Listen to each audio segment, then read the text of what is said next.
धूल वाला सुनसान जंगल के किनारे बसा फतेहपुर गांव।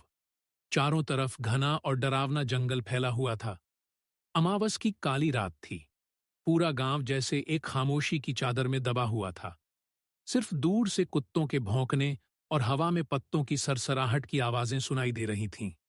इसी गांव के बीच में एक छोटा सा घर था, जहां केशव और उसकी पत्नी माधवी रहते थे।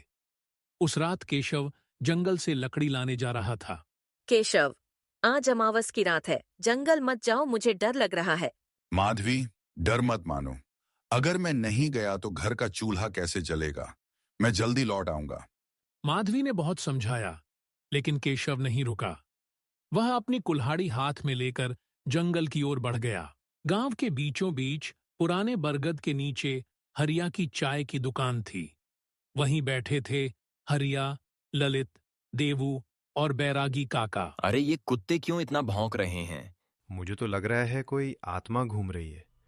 आज तो अमावस है। हाँ बेटा, आज जंगल में जाना खतरे से खाली नहीं।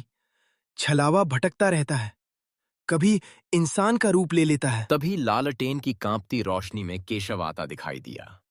केशव, इतनी रात को कहाँ जा रहा है? काका घर के लिए मजबूर। एक तेज ठंडी हवा चली और लालटेन की लौ हिलने लगी। जंगल की खामोशी में किसी ने हंसकर फुसफुसाया जैसे। केशव जंगल की ओर बढ़ा। अंधेरा और भयानक हो गया।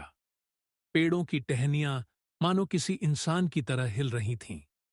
अचानक उसे पीछे किसी की आहट सुनाई दी। पीछे मुड़ा, लेकिन कोई नहीं था। तभी उसने देखा, एक काली परछाई खेत की ओर चली गई। कौन है? सामने आओ। परछाई वापस आने लगी, और वह कोई और नहीं बल्कि माधवी जैसी आकृति थी। माधवी, तुम यहाँ? माधवी मुस्कुराई, लेकिन उसकी आंखें लाल थीं। वह आवाज माधवी की नहीं थी। घर चलो केशव, रात बहुत हो गई है। केशव पीछे हट गया। वह आकृति धुंध बनकर गायब हो गई। ये माधवी नहीं थी, ये छलावा था। केशव जंगल में आगे बढ़ा। पीछे से तेज आवाजें आ रही थीं। अचानक बैरागी काका सामने प्रकट हुए। काका, आप यहाँ? आज तुझे कोई नहीं बचा सकता। तेरा शरीर मेरा हो। चेहरा लाल, दांत लंबे। केशव डरकर कुल्हाड़ी लहराने लगा। छलावा पेड़ों से कूदते हुए उसका पीछा कर रहा था। केशव भागते भागते एक पुरानी खाई पर पहुंचा। अब कोई रास्ता नहीं था।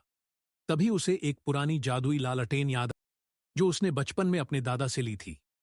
केशव ने लालटेन उठाई और छलावे की ओर फेंक दी। तेज पीली रोशनी फैली। छलावा दर्द से चिल्लाया और धुएं में बदल गया अगली अमावस मैं वापस लौटूंगा। और अंधेरे में गायब हो गया। रात के 3 बज चुके थे।